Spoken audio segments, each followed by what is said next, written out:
shrink the page. The newspaper page is very small. Yeah, if you want to But print it out this- larger, so you yeah, can read it too. It threw me back here. I was Oh. looking here with the signers, and I said, "Oh, I'm not there." That's I'm just here. the way it was formatted. Okay, we're gonna start again. All right, hold on.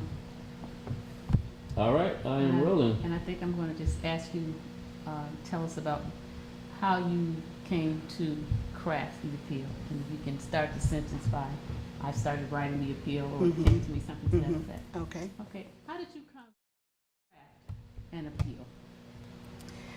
It was as if the appeal was already written inside me. And I put pen to paper. It was all done in longhand. There were no computers, and I didn't know how to type. But and I think it was really a pencil. But it was just an expression, particularly the beginning of it, before we get into the particular areas of discrimination. The beginning of it is my own expression of what I felt about what we were doing. And if you don't mind, I'll just read a little bit of it.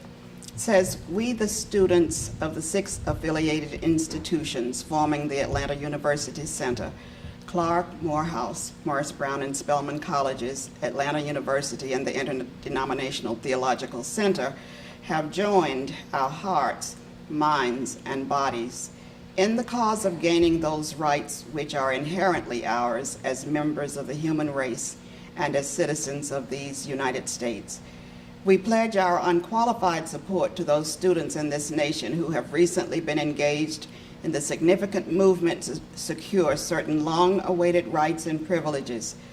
This protest, like the bus boycott in Montgomery, has shocked many people throughout the world. Why? Because they had not quite realized the unanimity of spirit and purpose which motivates the thinking and action of the great majority of the Negro people. The students who instigate and participate in these sit-down protests are dissatisfied, not only with the existing conditions, but with the snail-like speed at which they are being ameliorated. Every normal human being wants to walk the earth with dignity and abhors any and all prescriptions placed upon him because of race or color. In essence, this is the meaning of the sit-down protests that are sweeping this nation today. So that was the summary statement in the very beginning. I'd like to go a little bit further because we make a pretty strong statement here, I think. I wrote, "We do not intend to wait placidly for those rights which are already legally and morally ours to be meted out to us one at a time. Today's youth will not sit by submissively while being denied all of the rights, privileges, and joys of life. We want to state clearly and unequivocally that we cannot tolerate in a nation professing democracy and among people professing Christianity the discriminatory conditions under which the Negro is living today in Atlanta, Georgia, supposedly one of the most progressive cities in the South." So that just kind of flowed out.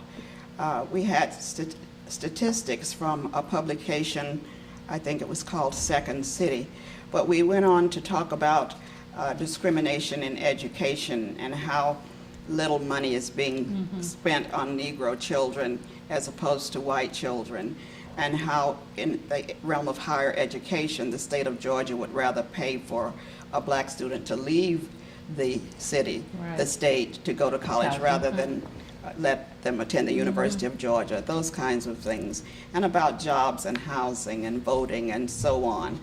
And we talk about the venues, the movies, the concerts, the restaurants. There were only 35 Negro policemen out of 850 policemen, 35 were black. And those kinds of inequities. So we talk about how racial segregation is robbing not just the segregated, but the segregator of his human dignity and so on. So the appeal was approved by all of the student bodies, and it was signed by, generally speaking, the president of each of the student bodies. I think we may have only lost one, who's Marion Bennett, He was at the Interdenominational Theological Center. But from Atlanta University and Clark College and Morehouse, one of the presidents was afraid to sign. So the secretary of that particular school signed for those students. And it created quite a sensation. Sure. You probably have heard about the governor, Governor Vandiver, and his remarks when the appeal hit the pages, and he said that it couldn't possibly have been written by any student in the state of Georgia, that it had communist overtones, that it was intended to disrupt and distract and create, mayhem. It was very funny. I understand that in his later years he apologized, but at the time, we really couldn't believe that the governor of the state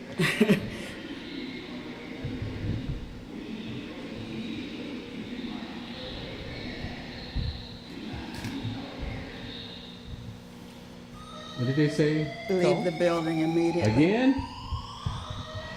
Okay, Dr. I'm Pope. gonna have to do this on I another know, day. you have to do this again another day.